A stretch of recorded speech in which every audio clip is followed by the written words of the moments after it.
तयारी झाली ना? सर्वजणी आल्यात ना? हो ग, आले सर्वजणी. पण आपण आपला माल घेऊन मथुरेला का जायचं? गोकुळामध्ये आपल्या मालाला हवा तसा भाव मिळत नाही, म्हणून आपण आपला माल गोकुळात निघता मथुरेला नेतो. हो ग, बरोबर आहे तुझं. सध्याची परिस्थिती हीच चालू आहे. जो तो उठतोय आणि मुंबई गाठतोय. आणि गावची म्हातारी माणसं घर सांभाळतात. आणि काही तर सगळं विकून परदेशी जायला काही होत आहे.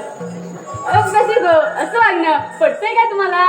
कसं पटेल हे सगळं विकून परदेशी स्थायिक व्हायला? अगं बाई, स्वतःची जमीन दुसऱ्यांना विकतात आणि ते लोक येऊन यांच्या जमीन व्यवसाय करतात. आणि आपली माणसं इतर ठिकाणी नोकऱ्या शोधतात. कोकणची माणसं साधी बोली, खरंच बोलीच आहेत. एक साधं उदाहरण घ्या ना. जमिनी आपल्या, बाजारपेठा आपल्या, पण त्यामध्ये मोठमोठे व्यवसाय कोणाचे? आणि त्याच्यात त्यांना समजलं असेल. हो बघ. आता तर आपण सारं थांबवायला पाहिजे, नाही तर आपण त्याला पाहुण्यांना राहावं लागेल. बस अगं, याचा विचार नक्कीच आपल्या कोकणाची करतील. जिथे आपुलकीची प्रेम माया, ममतेचा स्वच्छ भाव, ते माझं कोकणचं गाव.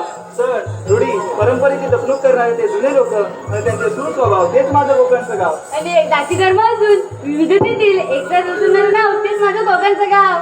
निरनिराळे कामे करून चटणी बघा आवडीने खाऊ, कुणाची तरी नाही भेदभाव, तेच माझे कोकणचे गाव. थोडी नव्हे सर, ऐकायला आणि बोलायला खूप छान वाटतंय. पण कोकणात राहिले कुठे काय? अगं, ते सर्व ठीक आहे, आपण बाजारी जायचं विसरला की काय? हो का, पण बाजार जायला मावशी हवी. तिच्याशिवाय बाजारशिवाय टाकवणार कोण? हे राधे, मारकी का मावशीला? अरे चंद्रा सुचणार बघ. मावशी, अगं मावशी ग मावशी. कोण ग? अगं मावशी, मी चंद्रा. चंद्रा, अगं सकाळ सकाळ काय झालं तुला बॉम्बलायला? अगं मावशी, आम्ही पोरी पोरी मिळून मथुरच्या बाजार चाललो बघ. असं होय, मग आले हा.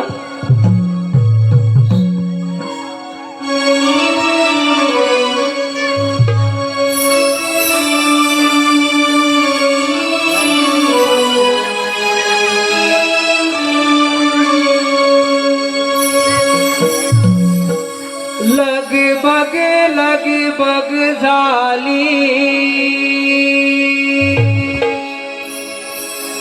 आली मावशी